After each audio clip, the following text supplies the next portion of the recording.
Hello, my friends, and welcome back to yet another episode of Watching the Watchers Live. My name is Robert Govea. I am a criminal defense attorney at the R&R Law Group, and we're located in the always beautiful and sunny Scottsdale, Arizona. And today, my goodness, my friends, it was quite an expensive day for all of us and for you, as you know, because as we're going to get into, Joe Biden is bribing the American voters to support him and his party and his,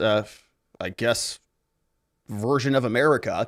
And we're going to talk a lot about that. Biden today canceled student loans for something like, he's saying 20 million people, don't really know, might cost 300 million, might cost 900 billion, or whatever the numbers are. Big, fat numbers, and we're going to talk about them. But we are going to go through the press conference in some detail today because it's kind of a big expense. I mean, you're paying for it, so am I.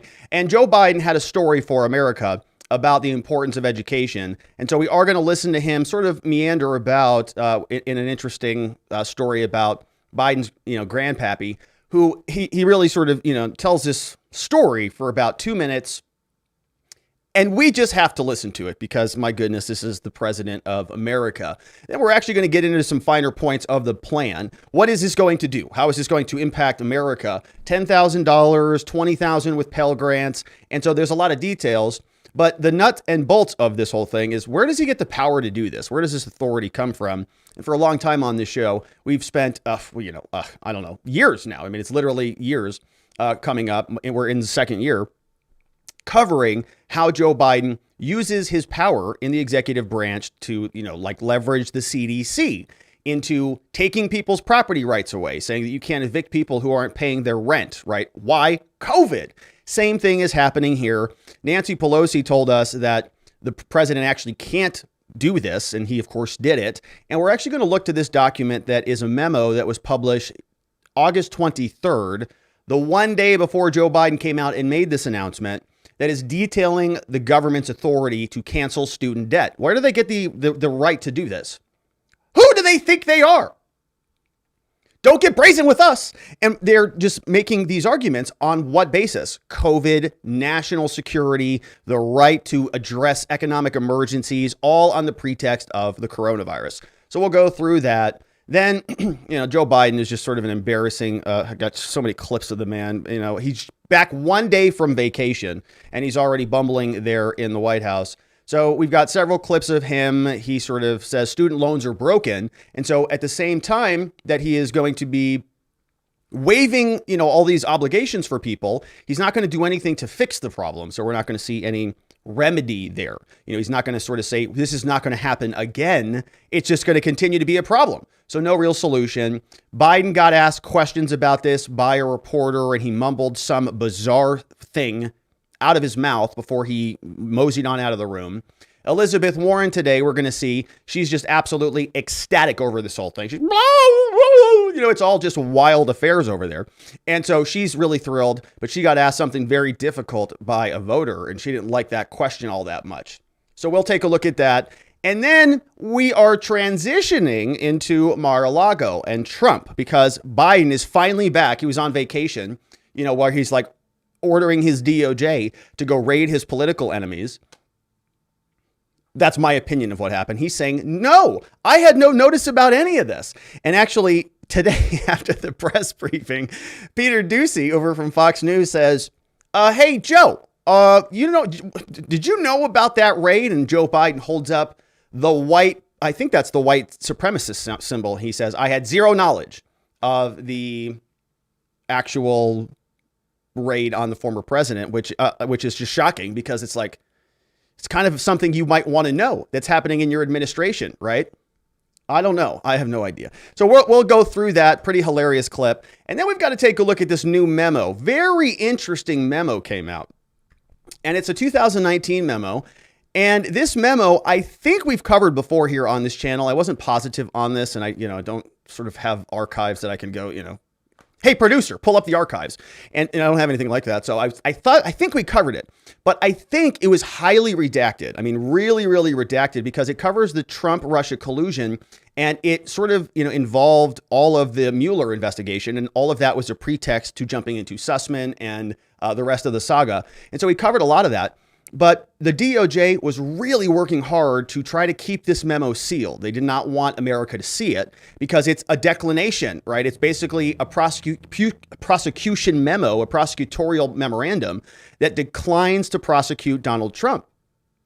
And there's pretty good reasons why they can't prosecute him for one particular type of crime, which is obstruction. So we are going to read through that a bit. It's actually quite good. A lot of Democrats out there are very upset about that. Lindsey Graham came out and he's recalling some of this. He says, yeah, I remember Mueller. I remember that investigation. I know exactly what was going on over there, and I don't trust these people either. Saying that a lot of the problems exist within the intelligence communities. And so how can you possibly trust them to conduct raids appropriately on their political enemies when we've got a whole litany, a whole history of them not doing that? And then Jared Kushner, he's out selling books. And so he came out and he said Donald Trump's methodology was just a little bit peculiar. That's why he wanted the documents. So we'll listen to that. And then over the night, Marjorie Taylor Green got swatted. And so I got my hands on that police report. Very short, just a couple of paragraphs. But we are going to go and look through that. She was in Georgia.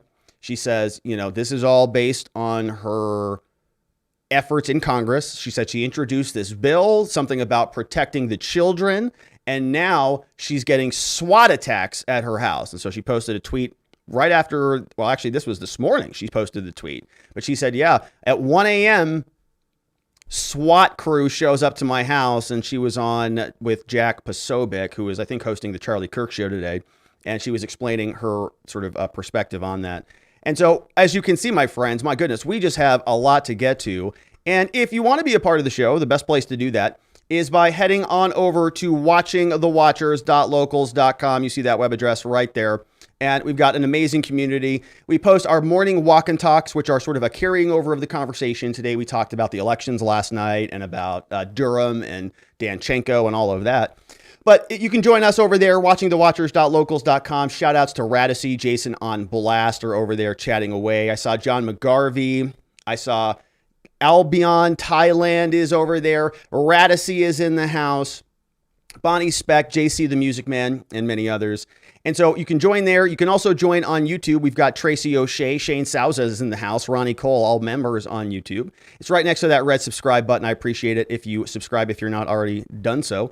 And we also have a law firm here in Scottsdale, Arizona. And so you may not be from Arizona, but if you know anybody who is here, visiting the Grand Canyon or coming to Scottsdale for some golf or a bridal party or something, Old Town Scottsdale, things can get rowdy. Our cops here are very aggressive.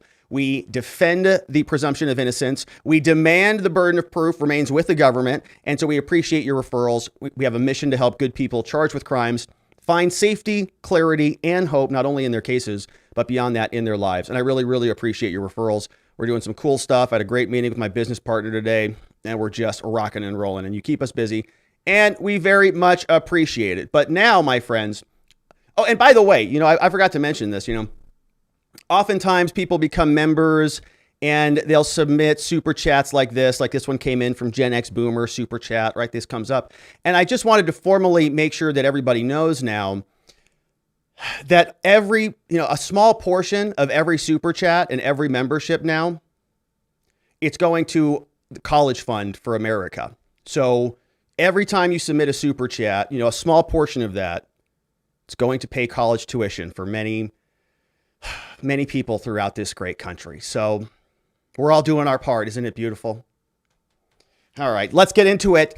Joe Biden cancels student loans for many rich Democrats out there. Not only rich Democrats, but for a lot of rich Democrats. And we're going to go through this today. He came back from a vacation. He was out for, I don't know how long it was, biking all over the place.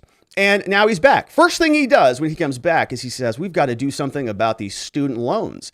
And he came out and he hit it hard. We're going to go through the finer points, the finer details, including exactly where the authority to do this comes from, right?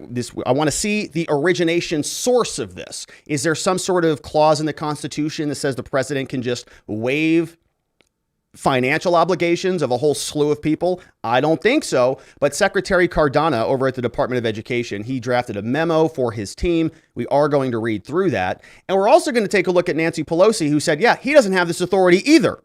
But before we do, Joe Biden is going to tell us about education and about the importance of good educational history.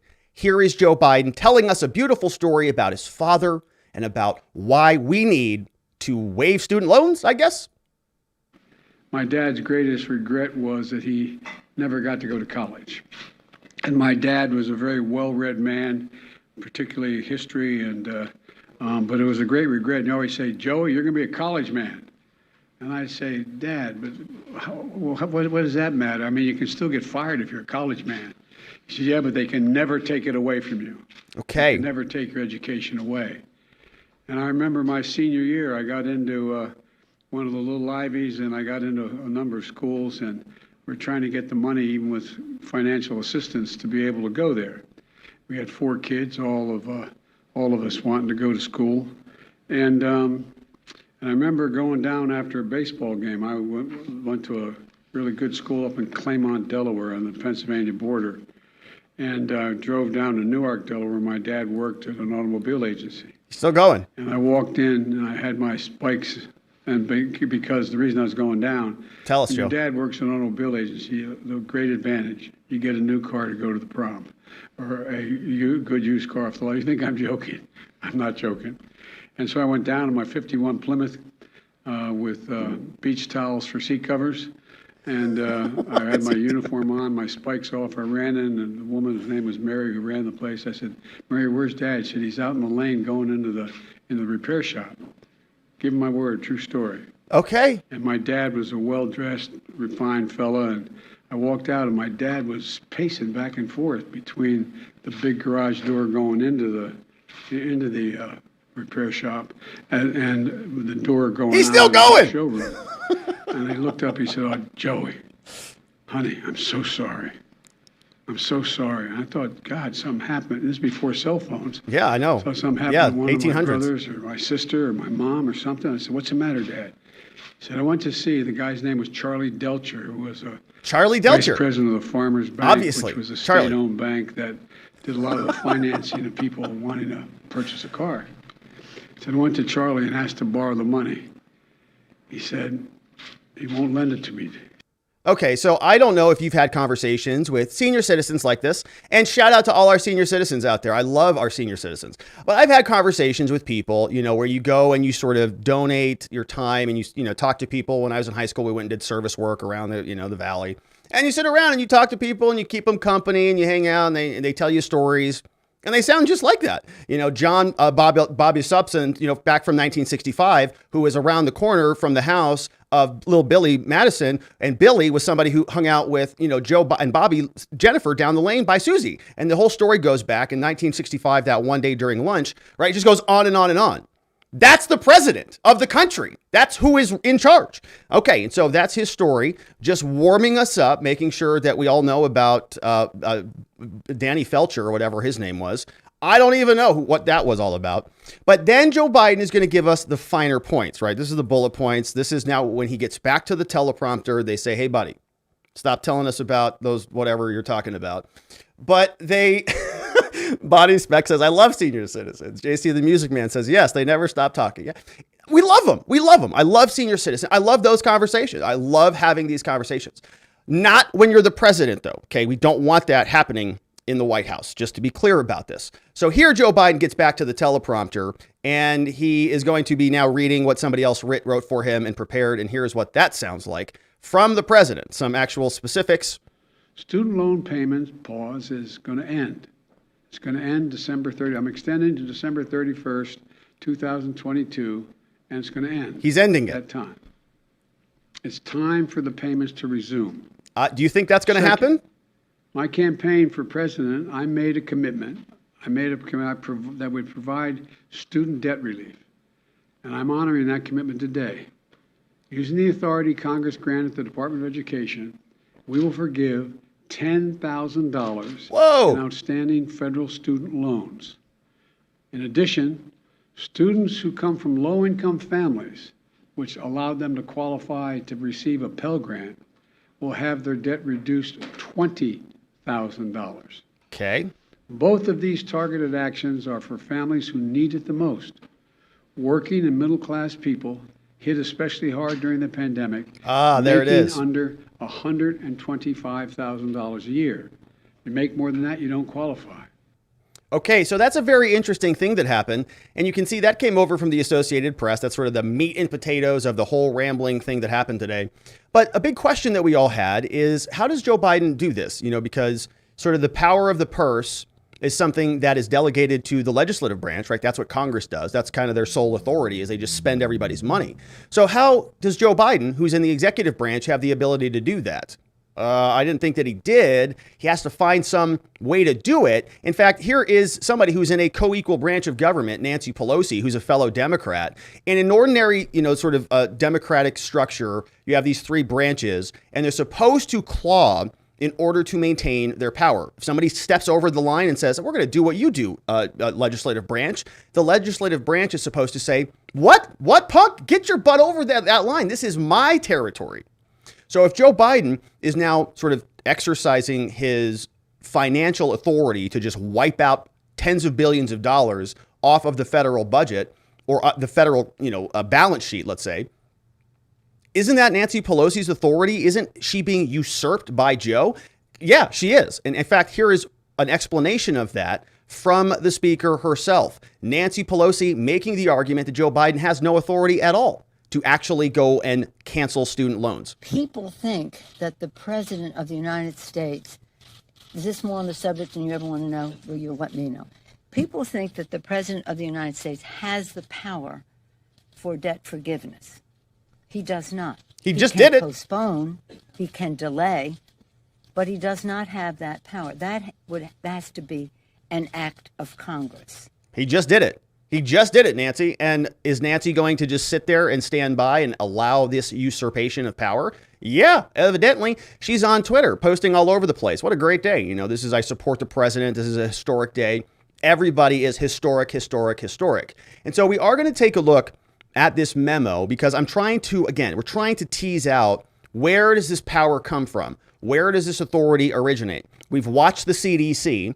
And under COVID, under the guise of national security and stop killing grandma, you've got to lock down. You've got to be mandated to put this mask on. You've got to be mandated to inject something into your body. And then it expanded beyond that, right? There was all sorts of border implications. There were additional implications with schools and parents showing up and protests. We saw this spill over into criminal law. We saw this spill over into property rights. Somebody's staying in your property, you can't evict them. Why? COVID. Oh, COVID. Yeah, COVID everything. So now it's going to education, and now COVID is going into student loans. Where does the authority come from? Miguel Cordona, the Secretary of Education, the same guy who's been gobbling up power out of the Biden administration for a long time, he wrote a memo in preparation for the announcement today, and here is what it looks like. This memo, written by Lisa Brown over to Miguel Cardona, the Secretary of Education, came out from the U.S. Department of Ed General Counsel, the lawyer for the Department of Education. Wrote this on August 23rd, and this is literally the authority, the Secretary's legal authority for the debt cancellation. And I'm asking myself, where does that come from? Because again, the power of the purse lies with Congress. Introduction, not a long document, so we'll sort of fly through this one, 5 pages, with a lot of footnotes. But here's what it said. For the past year and a half, the lawyers here, in consultation with the Office of Legal Counsel, we've discussed and conducted a review of Education Cardona's ability to cancel student loan debt on a categorical basis, meaning we just identify a whole category of people and say, gone. This review has included assessing and an analysis that was publicly disseminated on a January 2021 memo signed by former Deputy General Counsel. As detailed below, we've gone through the HEROES Act of 2003, talking about effectuating a program of targeted loan cancellation directed, here it is, at addressing the financial harms of the COVID-19 pandemic. Okay, so all of this is a bunch of, gobbledygook language that says they are referring to a memo that was written previously. It was publicly disseminated, but we're basically going to be saying that it's time to reverse that memo, and we're going to use the financial harms of COVID to justify several $100 billion.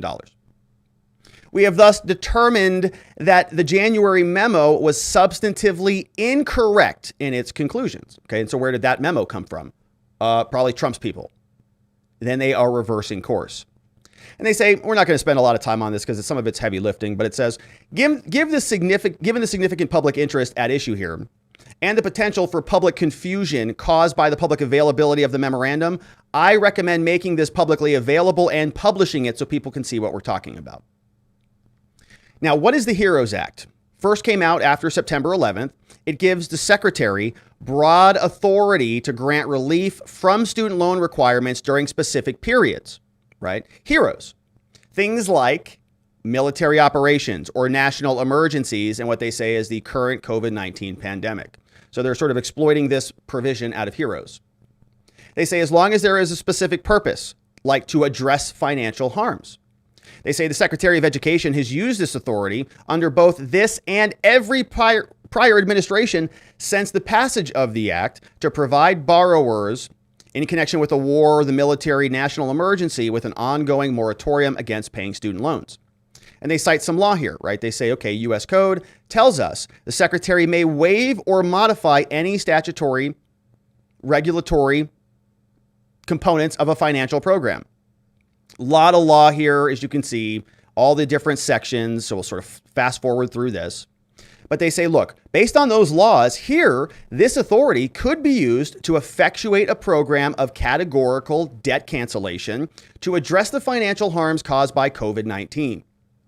The secretary here, Biden's Cordona, could waive or modify statutory or regulatory provisions to effectuate a certain amount of cancellation for borrowers who have been financially harmed because of the COVID-19 pandemic. But did they ask if you were specifically harmed or just kind of could have been harmed? Who have been financially harmed. But that is, I mean, I don't know if that's been proven or not. The Secretary's determinations regarding the amount of relief and the categories for whom relief is necessary should be informed by evidence regarding the financial harms that borrowers have experienced or will likely experience because of the pandemic. But they say, this is the difference, right? You can go and you can apply for certain programs. You say, look, I have an inability to feed myself. Can you provide me food? Yes, let's see what's your income. Oh, yeah, you don't. Here is some food, right? Sort of means testing the program. And so this is sort of talking about that. You do have the ability, some people who are harmed by the war, people who are harmed by the pandemic, whatever the issue is. Yes, you do have some authority to waive the requirements in order to make sure that person is not overly prejudiced by their circumstances.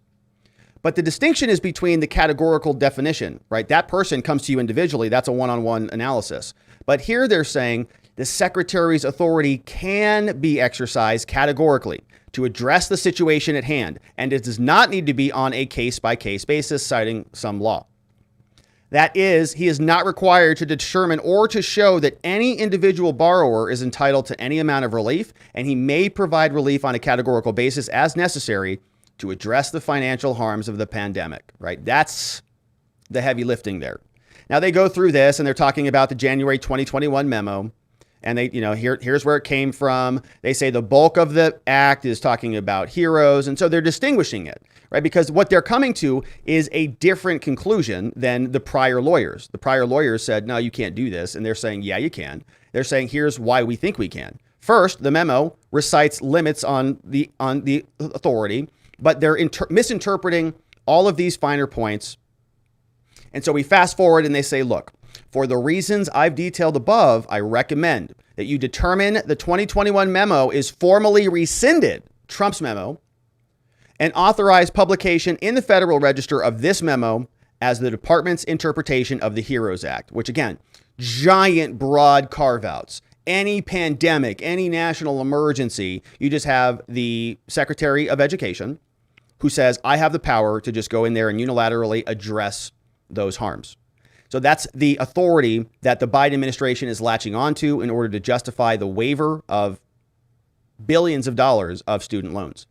Now, when this came up during the presentation today, Joe Biden was in office and he's standing there with Miguel Cordona himself. Miguel Cordona is the guy who just got that memo. And we're all asking ourselves, okay, yeah, that sounds nice. You're going to waive the student loans for the poor starving mother who I'd love to help, right? The poor starving mother. I had a poor starving mother growing up who raised 3 boys. So yeah, I'm all empathetic about that. I do want to help people and I do not want systems to be taking advantage of people and to be, sort of, like, for example, I can understand why we might want to send money to our own citizens over sending money to Ukraine, for example. Like, I get that. I understand that and even agree with that. But here, right, when we're talking about just doling out money hand over fist, we're also asking ourselves, are you going to be fixing the problem that caused a lot of these students to, cause themselves to be overly burdened or to be exploited by many of these financial institutions? I mean, I went through college, I went through law school. They're very exploitative. And I know a lot of students who shouldn't have ever even been in those positions and who are facing a lot of consequences from their student loans. But the concept here is, are these things being fixed? Okay, Joe, you can come out here and write a big fat check, and you're going to sit here with your Department of Secretary Education individual here, Miguel. But what are you going to do to actually solve this and prevent this from happening again? Any clarity on this? Cordona, here's what my administration is going to do. Tell us. Provide more breathing room for people so they have less burdened by student debt. And quite frankly, to fix the system itself, which when we came in, we both acknowledged was broken. What's broken about it? In terms of, anyway. In terms, There are three. not a lot of clarity there. Hey, Joe, what's broken with the system that you and Miguel here are going to fix? What are you going to tell us the details? Student debt. And quite frankly, to fix the system itself, which when we came in, we both acknowledged was broken in terms of, anyway. Oh, man, no answer. There are three key factors. Oh, bummer. Yeah. So then he goes back to the teleprompter and we get more rambling from him. So Joe Biden telling us that Miguel Cardona and him agree. There are a lot of problems with this, but current solution is to just pay a lot of money to a bunch of students and see if this solves, I guess, the current problem, which I think is a political problem, not a monetary problem. Now, Joe Biden, when he was walking out the door because he didn't want to talk to the press anymore, he was asked a question about fairness. Joe Biden, is this fair if your policy is going to be giving $10,000 of essentially free money to certain people? What about the people who already paid their loans? Is it fair to them, President? Mr. President, is this unfair to people who paid their student loans or chose not to take out loans? Is it fair to people who, in fact, do not own multi-billion-dollar businesses if they see why these guys give them all a tax breaks? Is that fair? What do you think? What the hell did he just say? Loans, though, struggle to pay their loans, and now others don't have to. Okay. Is it fair to people who, in fact, do not own multi-billion-dollar businesses if they see why these guys give them all a tax breaks? Is that fair? What do you think? What about people who paid their loans, though, struggle to pay their loans, and now others don't have to? Okay, so I don't know what that was about. What about the people who have multi-million-dollar businesses? You feel sorry for them or something? I don't know. I mean, what is he talking about? I have no idea what he's talking. I'm not sure he knows what he's talking about. Now, after this all happened, he gets asked hard questions about fairness. Somebody else got asked questions about fairness, Elizabeth Warren in particular, after Joe Biden came out and announced this new plan. Elizabeth Warren is thrilled, couldn't be happier. She wanted student loans essentially wiped to zero for everybody. That's not going to be happening, but she is about as gleeful as they come under this new announcement from Joe. My reaction is that this is a great day. That today is the day the president's going to announce that about 20 million Americans will never have to make another student loan payment. And another 23 million Americans will have significant relief on their student loans. You know, look, will I keep fighting for more? Of course I will. But look at what's happened. It is truly transformative for tens of millions of Americans. Okay. About as excited as they come, very formative to many Americans out there. But Elizabeth Warren got some tough questions herself. Here's what she was asked yesterday at a campaign rally. This was I think in 2020, actually. This was some time ago. Somebody asked her, I've saved all my money. My daughter doesn't have any student loans. Am I going to get my money back? Warren says, of course not. So you're going to pay for people who didn't save any money, and those of us who did the right thing, we get screwed? Here's what she said. I just want to ask one question. My daughter's getting out of school. I've saved all my money. She doesn't have any student loans. Am I going to get my money back? Of course not. So you're going to pay for people who didn't save any money, and those of us that did the right thing get screwed. No, it's not anybody got screwed. When we Of started, course we did. My buddy had fun, bought a car, went on vacations. I saved my money. He made more than I did. But I worked a double shift, worked extra. My daughter's worksheet is 10. So you're laughing. Yeah, that's exactly what you're doing. We did the right thing, and we get screwed. I appreciate it. That's all right. We did the right thing and we got screwed, he says. And she says, I appreciate your time. Get the hell out of here. I've got other people to talk to. Today, very excited about Joe Biden's big announcement. Loans are going bye-bye. Now, the one question that really stands out to a lot of the things that we've been talking about here, of course, is the FBI raid on Trump at his private residence in Mar-a-Lago. And Joe Biden got asked about this. You know, he's been on vacation, biking all over the place, mostly staying vertical, which is good. But here he is asked by Peter Doocey on the way out, Mr. President, what did you know about Trump's raid? When did you know it? And how soon did you know it? Mr. President, how much advance notice did you have of the FBI's plan to search Mar-a-Lago? I didn't have any advance notice, none, zero, not one single bit. Thank you. President Biden saying zero advance notice. Audio is quite low on that. Doocey says any advance notice of the raid on the president, and he says no. Zero advance notice, no idea. Also, gotta go. Bye-bye. So President Biden announcing a further ransacking of the Treasury, further gobbling up of additional powers and revenue by the federal government, usurping authority of other co-equal branches of government, even branches of government that they run, like the legislative branch. They said, well, Congress, we don't really need you. We'll just take that over ourselves. Thank you. And so that's Joe Biden now, who is, that's Joe Biden. Being Joe Biden, mumbled his way through another one. We'll see how that is interpreted by voters and Americans around the country. But Joe Biden, meanwhile, sort of segued into this Trump saga, and we have a lot of questions about that. The DOJ released a new memo, a very interesting memo, something that they did not want released for a very long time. It came out of the Mueller report saga, and you remember all this. They brought out Robert Mueller, and they said, gosh, he's so brave and cunning, and he's so intelligent, and he's going to be able to go and just investigate Trump right out the wazoo, and we're going to be able to indict him and finally get rid of him. And the biggest thing was all about obstruction. Remember, they said Trump was obstructing the investigation and he was hiding documents and they were trying to get him on process crimes and all this crap. Well, we learned that there was this very interesting memo that was being floated around. You can see it here. It was drafted on March 24th, 2019. We are going to read through it. It's actually quite good. But it serves two purposes. Number one, to show that the entire Mueller report, the entire saga there was sort of much ado about nothing. When they referred this back over to the DOJ said, yeah, let's take a look at what you got. They looked it up. They said, yeah, no obstruction here. That's the conclusion.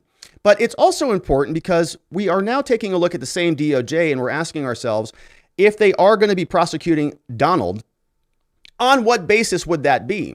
And many people are saying obstruction is one of the charges. And we're seeing that sort of posture be set up as we speak, saying they sent letters, they sent subpoenas, they went over to Trump's residence and he met with the FBI, right? They're saying that he was sort of obstructing their ability to get certain documents, maybe even lying to FBI agents. We don't know.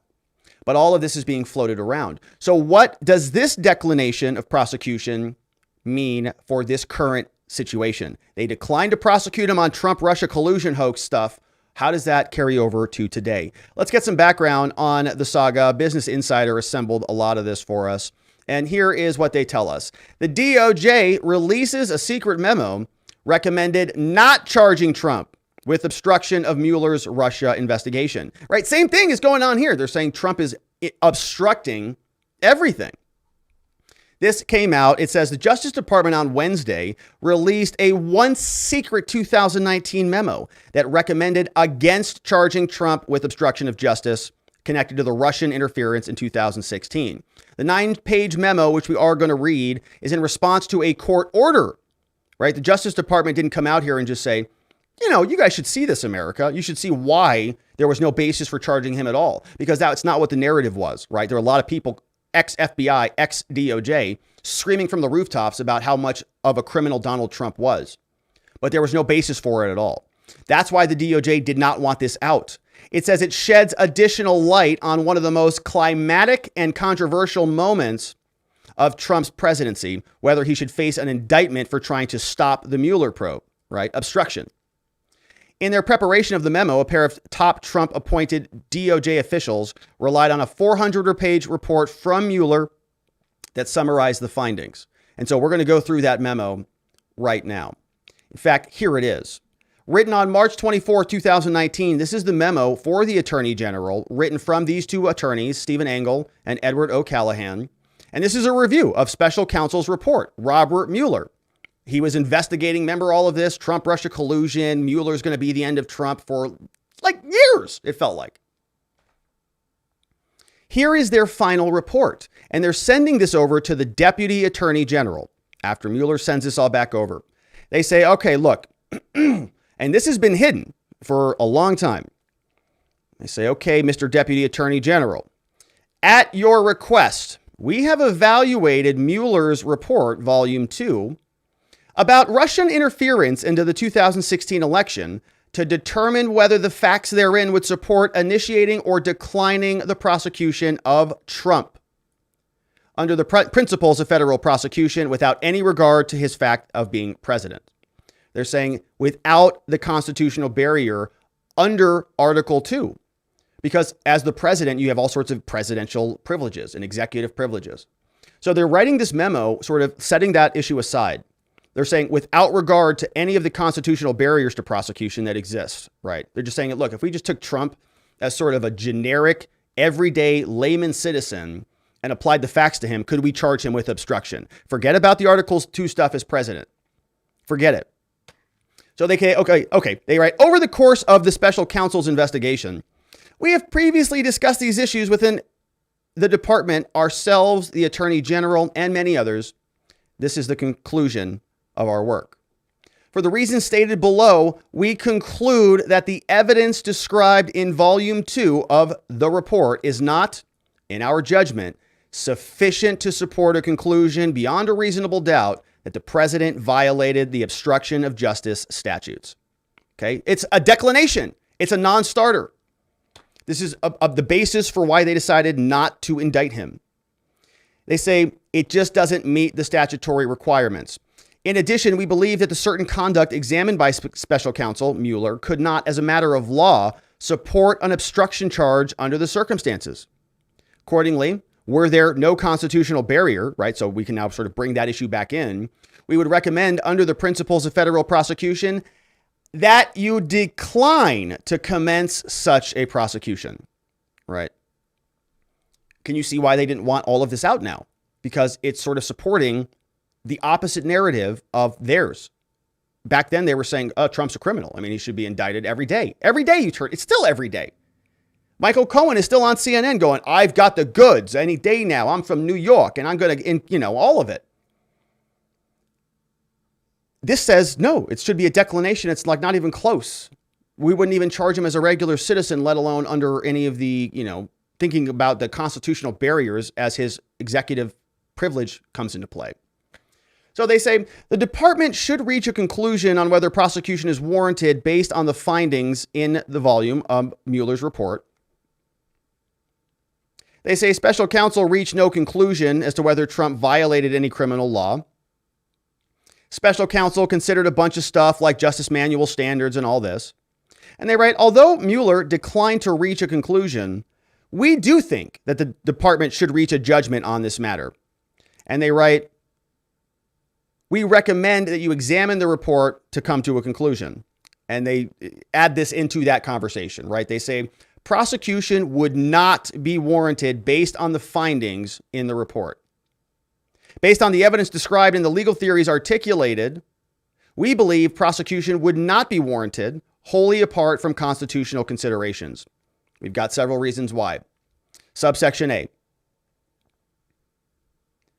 They go back to the fundamental principles of federal prosecution, saying there's a lot of issues that might pop up in this thing. If we apply the justice manual to our issues at stake here, we see that a person's conduct under scrutiny is not a federal offense or admissible evidence. Then they say the prosecution should be declined. You see that there. They say there's no precedent for obstruction on similar cases. To our knowledge, Mueller's investigation of potential obstruction is not similar to any reported case the department has previously charged. We've never seen any case like this. You want to charge him for this, and we've never done anything quite like that. The report identifies no obstruction case that the department has pursued under any remotely similar circumstances. We have not identified any either. Of course, any investigation concerning the president would be exceptional, obviously, but the president is hardly the only public official under scrutiny here. The special counsel's obstruction theory would not only be novel, but it would be based on his own analysis. It would be unusual because they're saying in volume 1 that there wasn't any sufficient evidence to charge anybody in Trump's campaign. And they say, given the conclusion, the evidence does not establish that a crime or criminal conspiracy even was attempted or occurred. So what they're saying, how can you have obstruction if there was no underlying offense? There's no evidence, according to volume 1 by Mueller, that there was any nefarious activity from Trump. So they're saying, how is he obstructing an investigation into a non-crime? They say it would be rare for federal prosecutors to bring an obstruction prosecution that did not itself arise out of a proceeding related to a separate crime. You're investigating somebody, they're obstructing your investigation, but there's an investigation into nothing? They say, moreover, much of the president's obstructive conduct amounted to attempts to modify the process under which the investigation progressed rather than impair or alter evidence that would impact the ability to obtain or develop evidence, right? So it's just sort of deviating, maneuvering the investigation. It's not deterring it. They write, the special counsel's report cites over a dozen federal obstruction decisions in this report, yet nearly every one, the charged conduct involved inherently wrongful acts to things like destroying evidence, creating false evidence, tampering with witnesses, and other things. And they're saying the president's conduct just doesn't meet that. They say the report does not identify any actions rising to obstruction of justice, right? So some sort of physical conduct. They write, we've reviewed all of volume 2. We don't identify any sufficient evidence to prove any criminal offense beyond a reasonable doubt. Although the volume 2 makes no conclusions about his conduct, it adopts expansive language. The report suggests the president's exercise of executive discretion for any improper reason, including the prevention of impersonal embarrassment, could constitute obstruction of justice. But they say, as we've discussed, we do not subscribe to such a reading of those statutes. Okay, so these are two lawyers disagreeing. Somebody says obstruction of justice includes improper purpose, and they're saying improper purpose includes personal embarrassment. So you see how these things are sort of nested. Obstruction of justice is this broad category.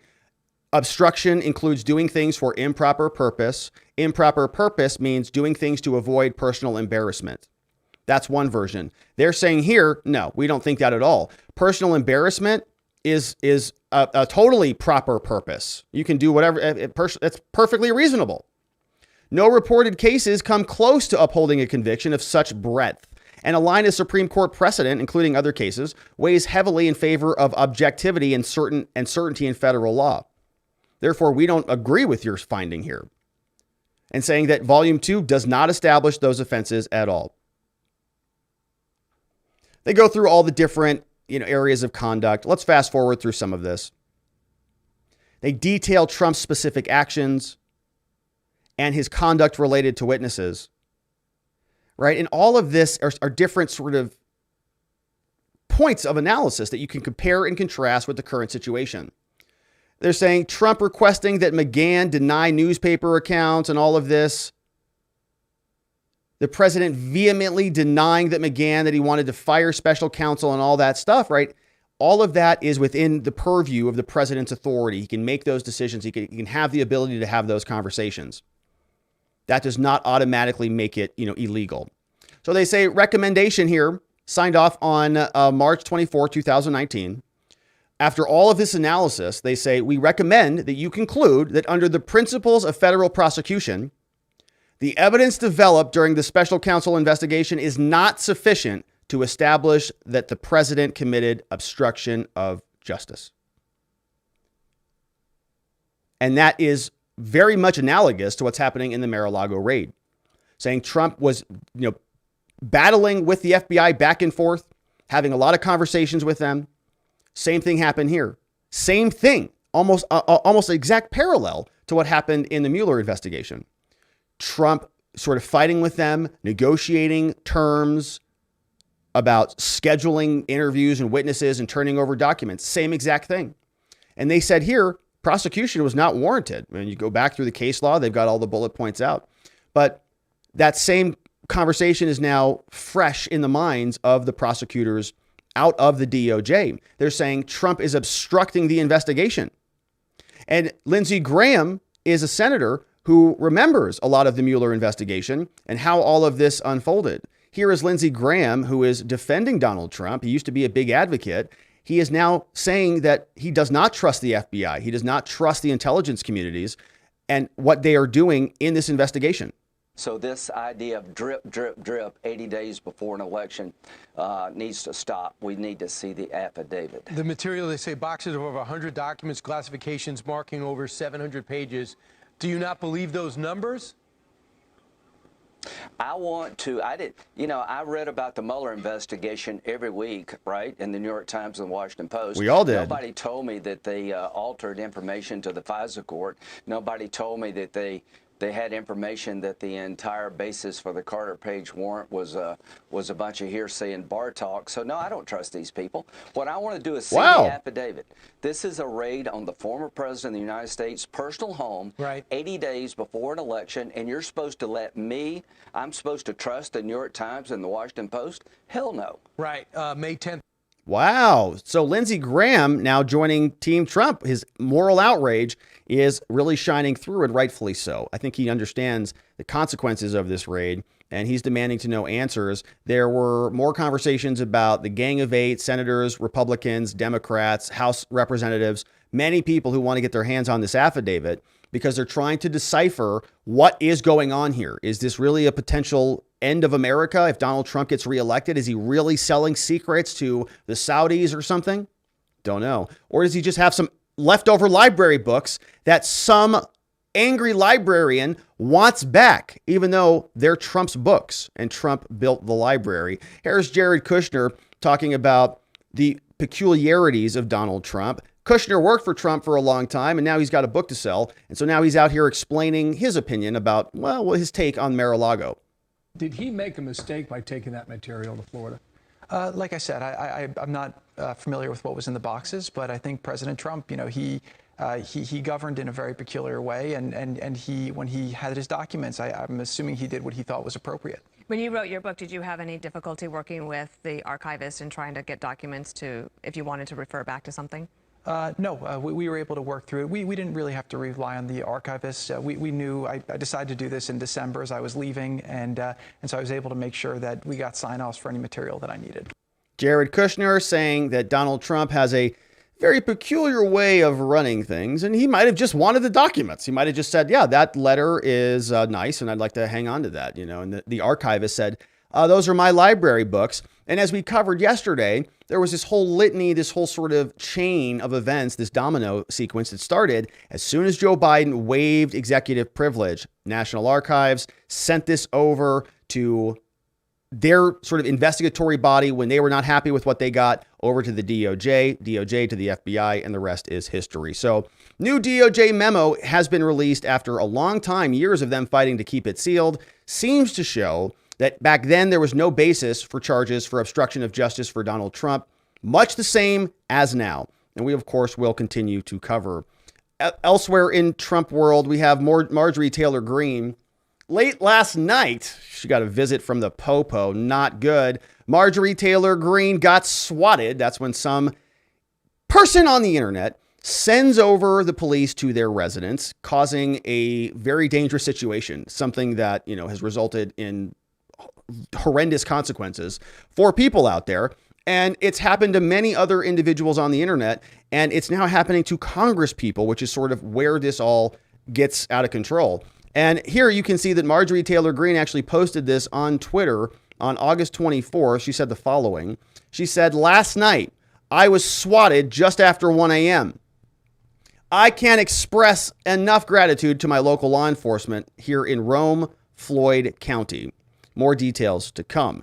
And so that's kind of a big deal. You know, you get a congresswoman who is at home, and you have people who know, where she lives, and now they're calling armed police over there. Sounds like the police did a very nice job and resolved the situation well. We are going to actually read through the report here in a minute. But Marjorie Taylor Green is speculating about why this may have happened. She was on the Charlie Kirk show, and Marjorie Taylor Green was talking with Jack Posobiec, who's also over on Twitter and a good follow on all the platforms, along with Charlie Kirk.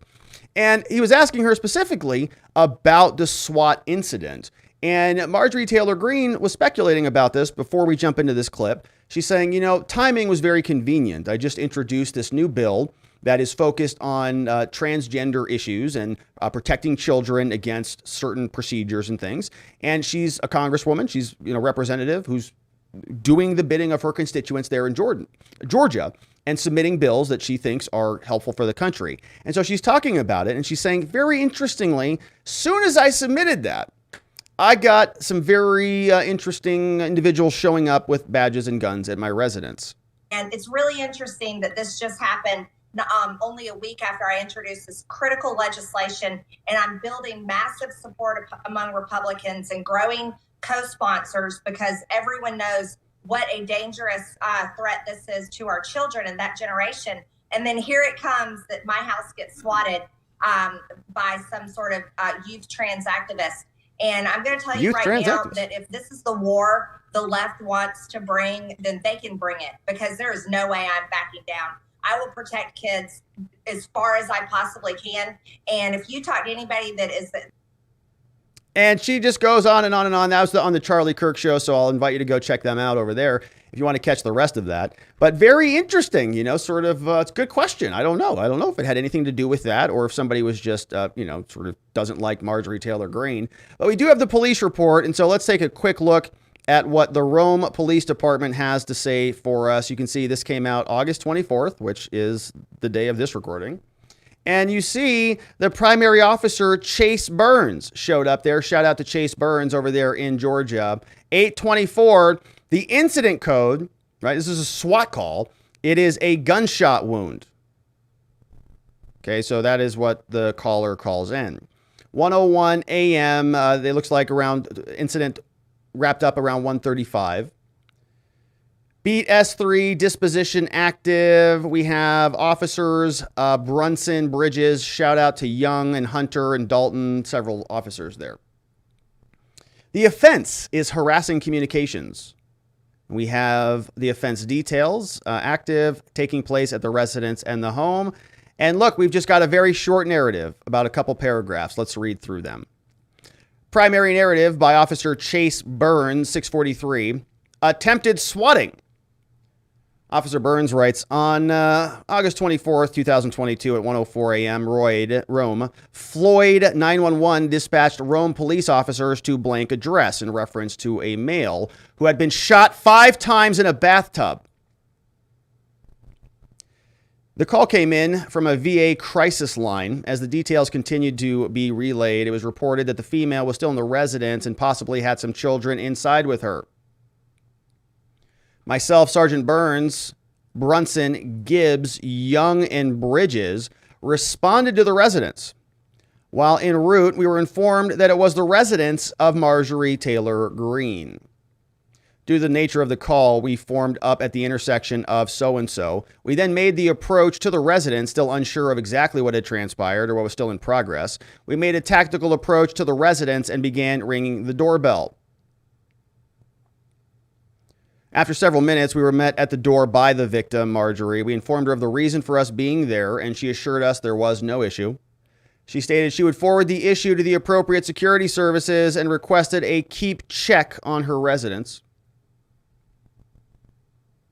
After we cleared the call and went back in service, Rome Floyd 911 received a call from the suspect claiming responsibility for the incident and explaining his or her motives. It was a computer-generated voice. Interesting. They explained that they were upset about Miss Green's stance on transgender youth's rights, and they stated that they were trying to swat her. The suspect claims that he is connected to the website Kiwi Farm something, which is a site that supports cyber stalking. The suspect stated that their username is something autistic right. I have attached a screenshot of that was obtained of the user's profile from the site, the alleged caller's profile. The address is listed at blank. The phone is connected to the profile at blank. The number used for both the call to the VA and the 911 call was blank. Audio calls from both can be obtained through the 911 police department. 911 calls, body cams were all active for 72, 49, 25, and so on.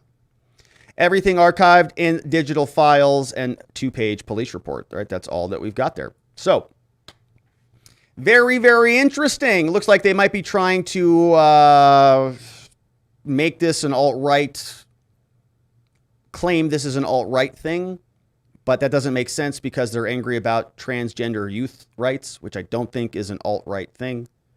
Autistic right, sort of like autistic maybe.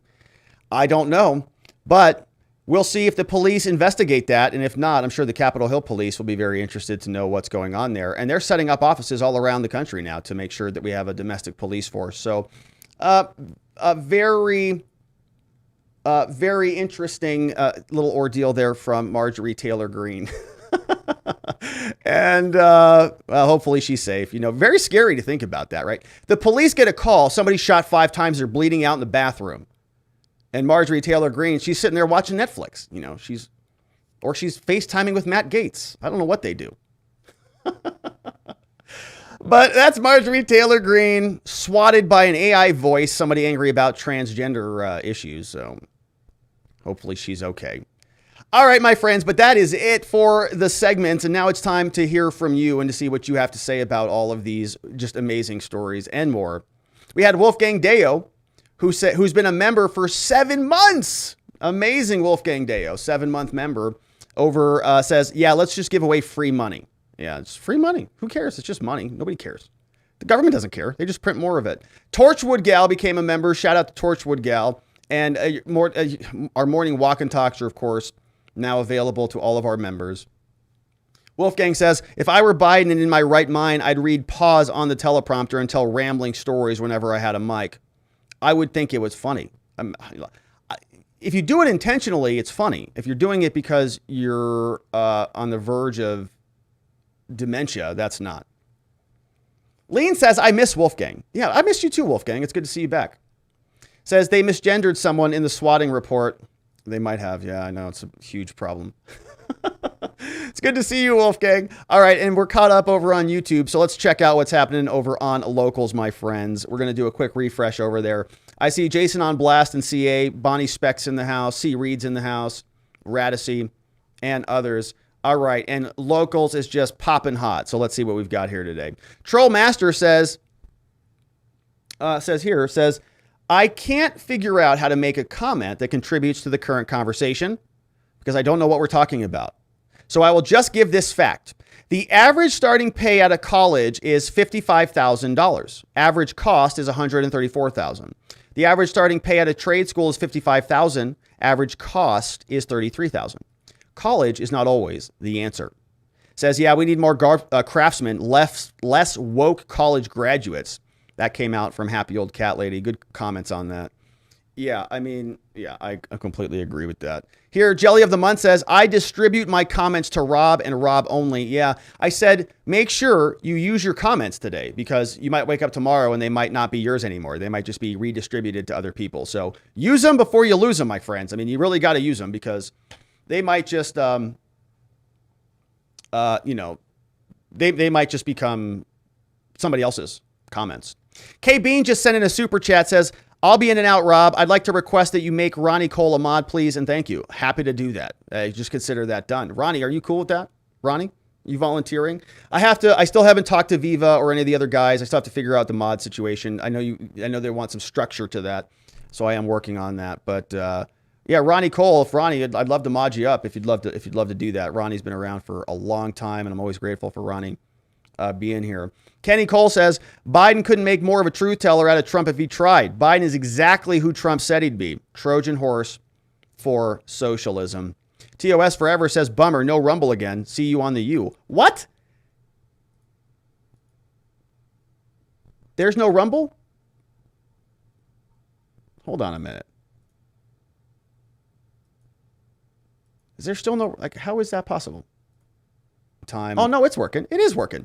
TOS Forever says, yeah, it's working. They're over there. We've got former LEO says, bro, you said 4 p.m. Eastern. I know. It's Wednesday. Who knows? Jason on Blast says, it was the same time as usual.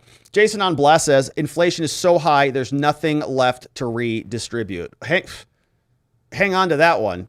Wait till they come and they take your teeth out of your head. Here we have another one from Vientikis. He says, Rob, I find it interesting that we only hear about swatting of people that are either on Team Peanut or realistically not on Team Jackass.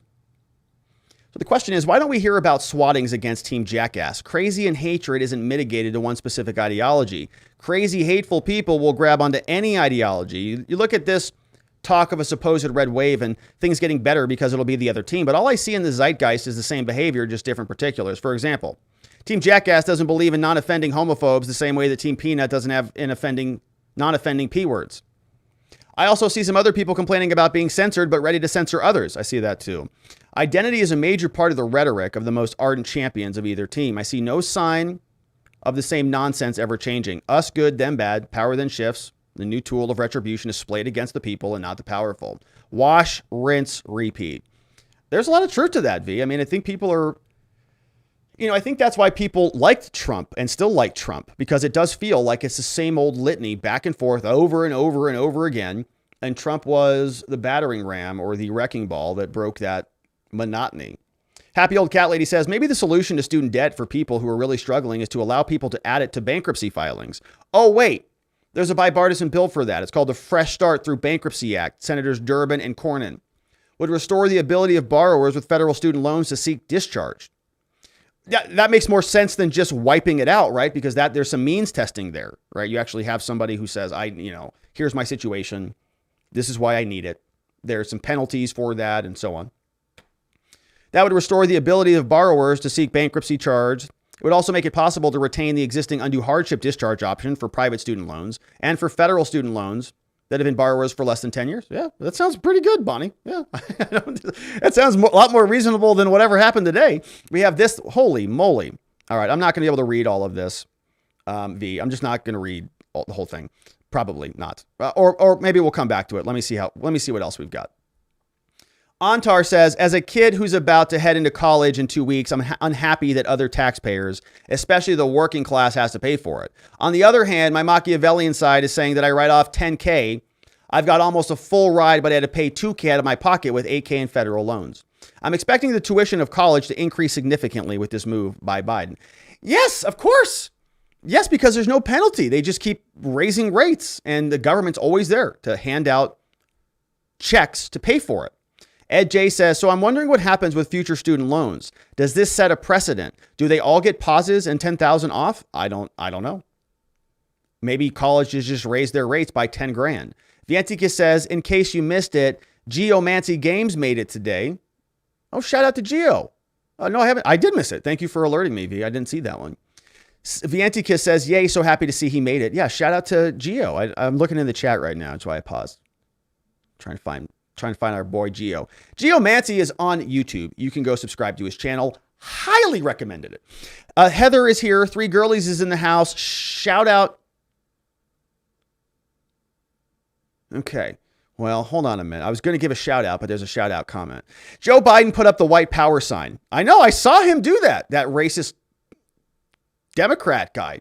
Not sure we'll see the same kind of outrage that Trump got from the mainstream media. She says, on a side note, youngest girlie is not going to ask for a shout out today. Well, all right. It says she got home from school, ate something and passed out.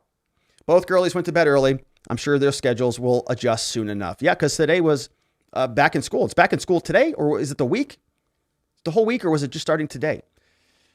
Either way, it sounds like they had a good day. They're exhausted, all that educating going on, back to school, back to the routine, back to the grind. I sort of loved it, but I hated it as a kid. It's good. But anyways, shout out to the youngest girlie anyways. Hopefully she's resting well, and hopefully the 3 girlies are doing good over there. Happy Old Cat Lady says, might want to turn off the faucet before you mop up the floor on student loans. Yeah, exactly. That's a good analogy. Yeah, you want to plug the hole in the boat before you start bailing the water out. Otherwise, you kind of are not doing much good there. Social Viking says, the group following you is the best on the internet, Rob. We're all better off for you starting a channel and sticking with it. Well, that's such a nice thing for you to say, Social Viking. Thank you, Social Viking. You know, I thank you for that. You know, I do. Yes. Can I be honest with you? I'm better off because of you, honestly, right? I have a ton of fun here. I learned so much. The show, I think, is mutual love. And I'm grateful that you're here, Social Viking. You guys keep me inspired. You keep me motivated. I couldn't do it without you. And I mean that. Jeremy says, last night, Ricada said, we should be mad that the government can raid our house with a sealed affidavit and a warrant, not charge us with a crime, and then never have to disclose why they raided. He says, this is a gross abuse of power. Of course, yes, of course it is. That's a very succinct way to put it. Yes. It's your property. It's your private property. It's your home. We fought a whole revolution over this. That's why it's the Fourth Amendment. It's a pretty important one. I mean, my goodness, it's insane that people are out there on Twitter just saying, well, he had boxes in there that maybe he shouldn't have had. And you said, well, what's in the boxes? Do we know what? I mean, there's all sorts of questions, but the immediacy to just jump to conclusions and just say, no, we should have a bunch of private government strangers rummaging through your house and that's not a problem is nuts. Gio is here. He says, I paid my student loans off in 2020. Am I getting that back? Am I going to be punished for doing what was right? No, you're not getting it back. Yes, you are going to be punished. Welcome. I just put up my own thoughts on my channel and encourage your viewers to come watch it. Watch what a regular guy thinks about this decision. Insidious decision. Love you, brother. Thank you for translating this lawyer speak into terms I can digest easier. And I'm telling you, go over there to Geomancy Games. Subscribe on YouTube. Heather says, you're in our prayers. Geo says, tons of surgeries and chemo treatments down. Tons more to go. I appreciate your support. Screw cancer. And I agree with that. Screw cancer, Geo. Much love out. Our prayers coming your way. And we had one more before we scroll back down to the NT Kiss. Couple more. Three Girlies says, Joe Biden's an idiot. His story made no sense at all. Just rambling on. Right. Like, I would have listened and appreciated a good story. I love good stories. I love them. But it wasn't even, I don't even know what he was talking about. He was talking about Jerry Delcher down on, Roosevelt Lane. You go, what? What are you talking about? Okay. I have a bachelor's and a master's degree. After I had a traumatic brain injury, I'm now disabled and cannot use those degrees. So as much as Joe is saying that the degree will never be taken away from you, it's only as good as the paper it's written on. I have the student loans that go with it. I'm just thankful that they will be discharged because of my disability and tell them I'm on an income-driven repayment plan. And I'm thankful that what I did learn benefits the girlies in the long term. People who have ways to handle their student loans without there being forgiveness of $10,000 to $20,000 from the government. This is borrowing from future generations and it's going to cause more inflation. This is on the backs of the girlies and their generation. It's infuriating to see them spending all this money. This is not going to benefit the people who are going to have to pay for it. It's true. It's true, Three Girlies. And gosh, I can't even, as I don't have children, but as a mother or a father or parents, watching this, you're just going. And I started the show facetiously saying, thank you for the super chats. You're funding American colleges. But it's true, right? And the youngest girlies and others are going to be paying for it. Wild Type Mind says, Rob, some of the federal voices who had demanded the draconian lockdowns like Dr. Wen have recently begun backpedaling hard, like really hard. It's true. It's true. Fauci's, backpedaling. They're sort of blaming Trump. I saw an article from Politicos. He forced the FDA to do the vaccines. It wasn't us. Trump did all of it. It's stark enough that commentators are asking the question, are they trying to avoid Nuremberg 2.0? I find this question incredibly important, but I lack the knowledge necessary to track this down. And who could be working on such a case? Is there any way that we could know this? How would you approach seeking out this information? Well, I mean, I think if you're looking for information about like a Nuremberg prosecution, you'd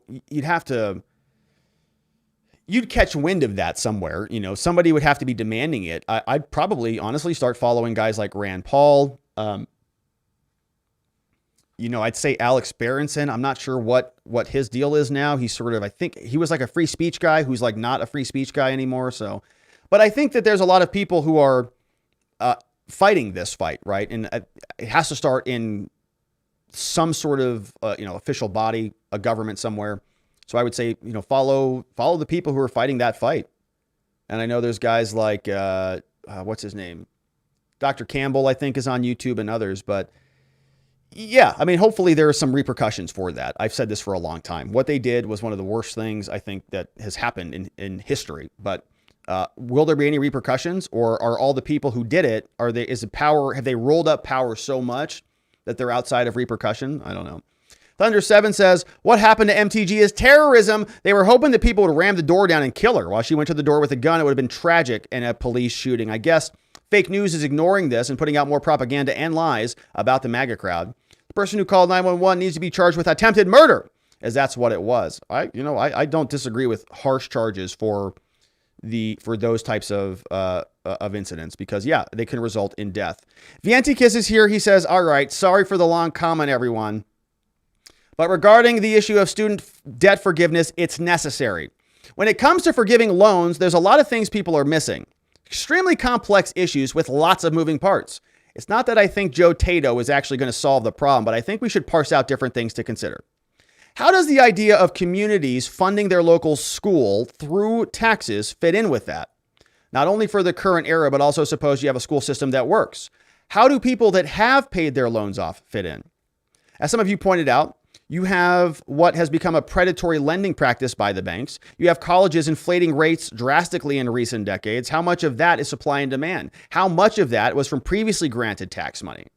Or how much of that is just because they know the government's going to pick up the tab, right? It's like medical costs are rise because people don't have to pay for them. There's no cost consciousness. Your insurance company just picks up the tab. The hospitals know that. That's why an MRI costs $50,000. Because the insurance companies will pay it, right? And that's why you have this bloat. If there's no financial controls and everybody else is footing the bill, there's no skin in the game. So if the government will pay whatever the colleges ask, and there's no friction between the student and the getting of the loan, they'll raise it to the max. Government will pay the max. They'll all figure out where those caps are. The students don't care. They're promised, you're going to come out of college and you're going to get a loan making $500,000. No. And it all just feeds off itself. You have colleges offering bogus courses of study. How much of that is from popular demand? How much of it is money driven? How much of it is agenda driven? You got the Financial Reserve, the loosely government connected cabal that controls the American dollar. It's giving out free money. Talking about a quote from Rothschild saying, let me issue and control a nation's money. I don't care who writes the laws. Most people don't understand what the monetary system is. Look at a bill. What you're looking at is two things. First, it's debt. Secondly, a Ponzi scheme. And what is education really? Rockefeller said, I don't want a nation of thinkers. I want a nation of workers. Finally, with every major decision involving money, cui bono. These are the only thing I can think of the top of my head. I'm sure there are a lot more people can come up with, but the main idea I'm trying to make is that we probably shouldn't jump to easy rhetoric. Thank you for the comment, Vientikiss. It's a long one. A lot of good questions, and I appreciate it. Let's do a quick refresh here and see if anything else came in before we wrap it up for the day. Yes, here are a couple. And this one came in from former LEO in the House. He says, so now that Biden has established the precedent that a current president can cancel the presidential privilege of a former POTUS, when former POTUS Trump is reelected, will he also cancel privilege of prior administrations? Huh? I can't wait to hear what Obama, Biden, and any other former presidents have to say. You're right about that, right? I hope he does. I really do. I hope that there's just an opening of a floodgates, and it's brutal. We had one come in from Jessica Mai. Says, wouldn't you rather the money go to us under $125,000 than the banks? I make under $50,000. It was supposed to be forgiven at 10 years, but they lied. Look, if you want to talk about, good ROI on money, yeah, I'm all in favor. I would rather, we just spent $300 billion on climate change, something. Okay. So what is that? It's what is that, like Democrat IPOs? Is that a Democrat IPO bill? Like a Democrat investment fund companies? I don't care about any of that, right? I'd rather that $300 billion go to, single moms, who need it, for example, if we have to spend money on those things. But what they're doing with many of these spending projects, I think, are not going to anything even useful, right? They're just going to political causes for political cronies that reinvest themselves back into the Democratic Party. So yeah, it's just, it's ridiculous. And yeah, they lie about everything, obviously. Let's see what else we have here. That was from former LEO. Next one in the house is right here. This came in from Real JM. Hey, John Q Simple in the house. He says, awesome show today, Rob. Keep up the good work. Shout out to John over at Q Simple. And I think we saw, Zulu is here. Became a member for 7 months, Zulu. Zulu, I'm glad you're back. I hope you're doing well, my friend. George Klaus, I saw, is in the house. Ronnie Cole is here. Ronnie Cole, got a request to mod you up, my friend. And so if there are no objections, that is going to happen. There he is. There is Ronnie. Shout out to Ronnie, who just got the wrench. Wrenched up, Ronnie. I just cannot do it. Thanks, though. Oh, well, I just wrenched him up, and he may not want the wrench. If you don't want it, then just no problem. I'll undo it. But K Bean actually nominated you. And K Bean is laughing in the chat. C Reed is objecting. He just got wrenched. Ronnie Cole got wrenched. Sorry. C Reed can get a wrench. I know C Reed. But C Reed's got a lot of other obligations, too.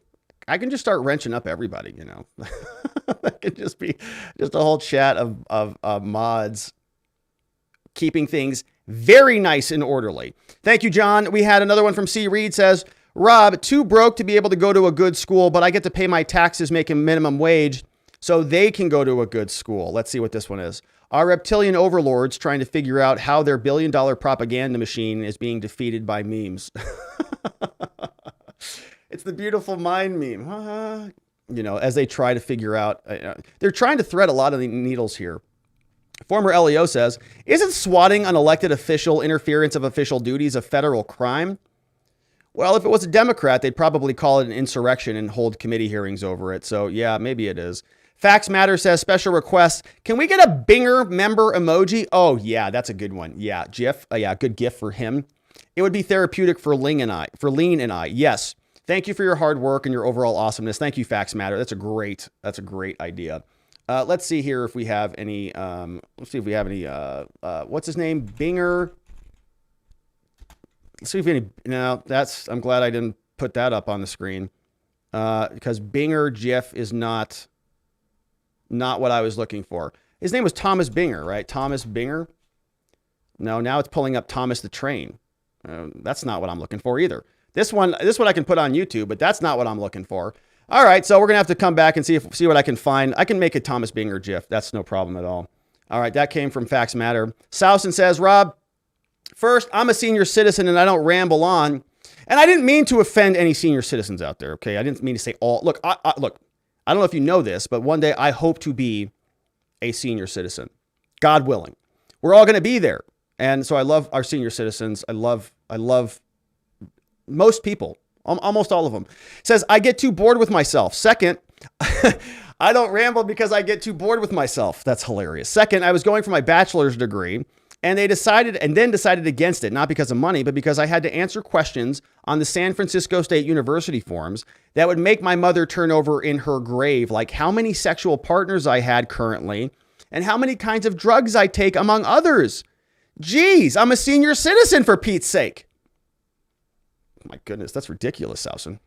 Well, I'm glad it sounds like you made a good decision. Brian Hack says, Rob, we're no strangers to love. You know the rules, and so do I. And he's rickrolling us. Oh, gosh. You almost got me to read a rickroll comment. I'm not going to do it. Nice try. Lynette says, academia is worse than useless. It's dangerous. I spent 35 years in schooling and teaching. It's far beyond the propaganda mill people know it to be. By the time I was ousted after 27 years of teaching due to refusal to stop teaching critical thinking, only engineering and a few other departments offered anything besides lies and lunacy. Students learn how not to think. See the Blue Anon on Twitter for examples.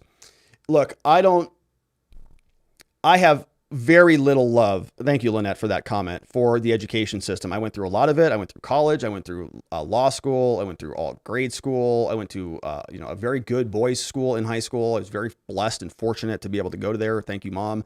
But it was, most of my education was not good. Most of the valuable things I've learned in my life have come from mentors, have come from other professionals, have come from coaching, have come from YouTube.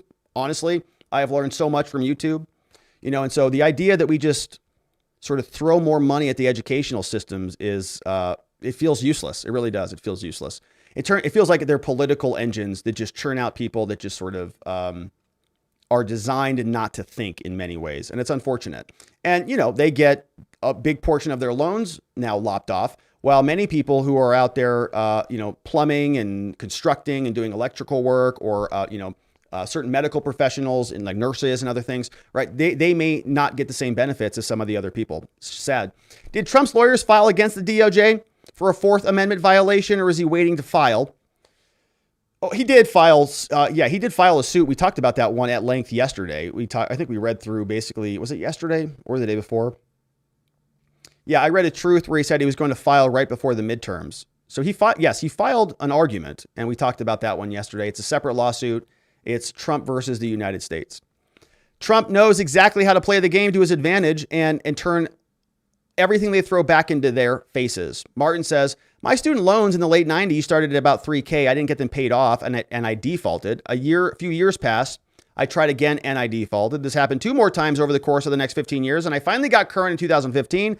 But by then, and after 4 defaults, my principal went up to $110,000. Holy moly! That makes me not happy. Sorry to hear that, Martin. Well, hopefully you're getting that down to 100,000. So maybe congratulations to you, I guess. Freedom 33. I'm sorry to hear that, right? That is like not what you want, to be able to get buried under that debt. That's horrible. When Freedom 33 says, when can we as foreigners who are not partaking in the medical treatments come back to visit the USA? It's a good question. I don't know. What's the rule on that? Can foreigners come to the United States yet? I don't know. What's Joe Biden doing on that policy? No idea, to be honest. Zuluzite is here. Shout out to Zulu. He posted this one. He says, Ronnie is here now. Thank you, Zulu. STFUFFS says, I think you're sorting bribes by likes versus recent. I could be doing that. I'm not so sure. Okay, let's see what else we have on YouTube, on locals, before we wrap it up here. Martin was here. Freedom 33 was here. Says, the CDC rolled back their thing, but the border stuff is still locked down. I don't know what the answer is on that, Freedom 33. I don't know. It seems like they would lift that, right, if the CDC is not recommending it anymore. And Martin was here, and Vientikis says, autodidactism has a lot of value, from Vientikis Prime. And that was, I think, our final refresh, my friend. So I think that is about it for us. We're giving some shout outs over on Rumble. Shout outs to Free Appalachian, Soul Warrior Vibe. I see chatting away over there. And it looks like it was working. Eric Scorpio, Buttercups for You, Toasty Seats. A lot of documentaries, talk going on over there. Over on YouTube, over on Locals, Vientikis Prime is there. Jason on Blast. We have Jumpin' Jeff, Savvy Sue, Radicy, and others. Shout out to our members over there. And over on YouTube, Ray J, Curtis Bartle. Shout outs to K Bean, Lean, Playing Hooky, V in the house. Jamie B's a member, along with C Reed. I saw Curtis Bartle. Holy F, my S stinks. Ray J's in the house, and others. And that, my friends, is it for the program on the day. I want to thank everybody who is a member over at watchingthewatchers.locals.com. Thank you to our members who join up over on YouTube. It's right next to that. That join button is right next to that red subscribe button, and I really appreciate it if you do hit that subscribe button. Would love it if you hit that like while you're here. To get us right up over that 1,000 likes would be awesome. We're not quite there yet. That'd be really cool if you hit that before you left. Oh, final reminder that, of course, I am a criminal defense lawyer. I run a law firm called the R&R Law Group at the R&R Law Group. At the R&R Law Group in Scottsdale, Arizona. We help good people charged with crimes all over the state of Arizona. We're very passionate about the work that we do, and we'd love it if you referred us people that needed help. I mean, anybody that needs help, whether they hire us or not. We've got a lot of things we can do to help. Get a copy of my book. Give them information that will be useful to them. Free case evaluations, 480-787-0394. We very much appreciate you enabling us to be able to do the good work that we do. Shout out to the mods in the house, to K-Bean, to Just Cause, to Lean is here. Playing Hookies in the house. We've got, Zulu was in retirement, but I think Zulu's out of retirement. He's putting the jersey back on. We've got Ronnie Coles here, and so we've got a move Zulu out of retirement over here. And I think I saw Gio's back here. So we'll move Gio also out of retirement. We got some shout outs to some serious mods. Modding down the fort. And we're very grateful for all of you. And I appreciate all of you. I hope that I have some more structure for you. But in the meantime, I am grateful for you. You make the live streams fun and possible, and I'm grateful that you're here. Shout out to our Spotlight supporters, Chris Romero, David B3, and Dr. EMB in the house, who are all supporting the show with a little bit of extra monetary love. And so we give them a little extra screen real estate time just to say thank you. I'm very grateful. Thank you, Chris. Thank you, David. And thank you, the good doctor.